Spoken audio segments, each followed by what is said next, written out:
Please welcome from Boulder, Colorado, Mr. Scott Tibbets, who's the international space entrepreneur and mentor. And I realized that it was an extraordinarily bad leadership decision to have somebody see this for this first time with you, your customer. And I also realized that this was a turn of a card, an entrepreneurial turn of a card. The company's going to go one way or the other, depending on what's inside that. And this is an experiment in a company about focusing on fun and family. And I'm going to find out in front of everybody whether this experiment worked or not. And so Scott Christensen was our head of technology, and he leans in, and there's these bright lights coming in. Then he's unscrewing the Allen wrenches, Allen that's off the top of it. And he reaches forward to open it, and everybody's looking in. But before I can show you what's inside this, I need to go back 10 years and tell you how we got to this place. And then I called NASA, and I just pulled out the phone book. The phone book, it used to be made long ago. It had lots of sheets of paper with numbers on it. I pulled that out, and I read through it, and I got to the guy that was head of motors on spacecraft. And I called him up. His name was Carl Marchetto. I said, Carl, I got, I was like this, I've got this really cool invention. Could I come out and show it to you? And he said, well, yeah, come on out. And we just got serious about our fun. And one of the funnest things we did was to fly on the Vomit Comet. So that's me, a much younger me in the upper right-hand corner. Vomit Comet is a plane that NASA has that you put hardware in, space hardware, and you test it in zero gravity. So it's a 707, Boeing 707. It goes out over the Gulf. It flies like this, 40 times in a row. Every time it comes over the top, everybody floats in the plane for 25 seconds, and you do tests. And it's 40 times in a row. And there is no saying, excuse me, Mr. NASA, could we go back to Houston? You're on there. And so what they do is they give you vomit bags in your pockets. It's worse than that. So if you get sick, you just pull out the bag, throw up, tie it off, keep doing your experiment.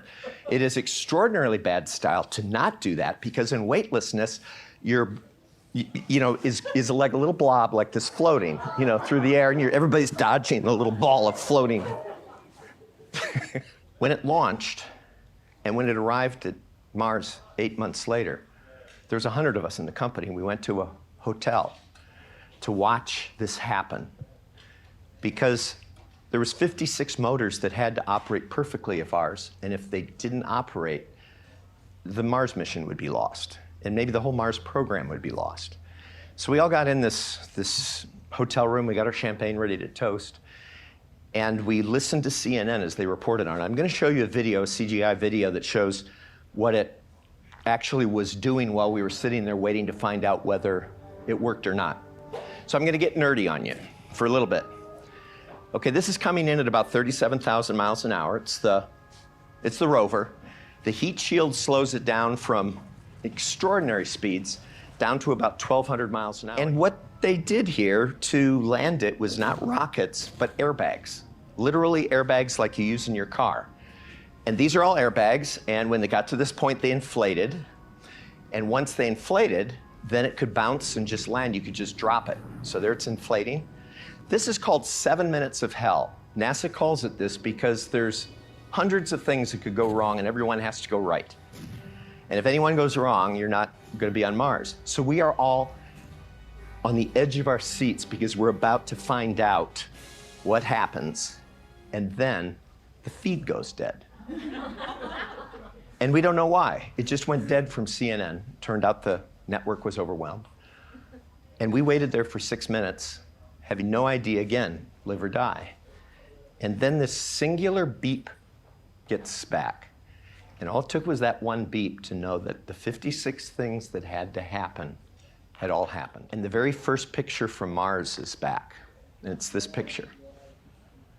So this is showing the camera before all this stuff happened. And I'm looking at this, and I'm realizing I'm seeing something that has never been seen before. I'm sharing it with NASA and probably 100,000 people around the world. Like, Galileo looking through his telescope and seeing the moons of Earth. And I'm getting to be a part of that. And I was a part of this. And then I saw this. That. I go, what's that? And I clicked in. And that's our logo. This is the best case of product placement ever. Went back into the company the next day, brought this picture in, showed it to him, said, you know our logo's on Mars, and this hand raises from the back. Kyle Hickey, one of our designers, he says, I know. We all whip around. Huh? He says, oh yeah, 2 years ago, I had to design this thing. I was drawing it up. I had to figure out where the logo should go. So I got on the NASA website, saw where the camera's gonna look, and put the logo there. Yeah. But this point, this was a guy that wanted to give back to the company as much as we'd given to him. It was a gift. And an element of a company that is, at 11 in well-being is that you are trying to give back to the people around you. You're not just trying to take, you're trying to give because the company's given you. Word got out about us, and our company exploded even more. So, I sold the company, after 20 years and moved on to other things, but it's what this family did. Nobody's 3,000 devices. It's unprecedented. There are now a dozen companies in Colorado. This is the way the space companies are done now, and it goes back to our legacy. And there are thousands of lives where people, they see work as something that fills their cup rather than drains it. Thank you.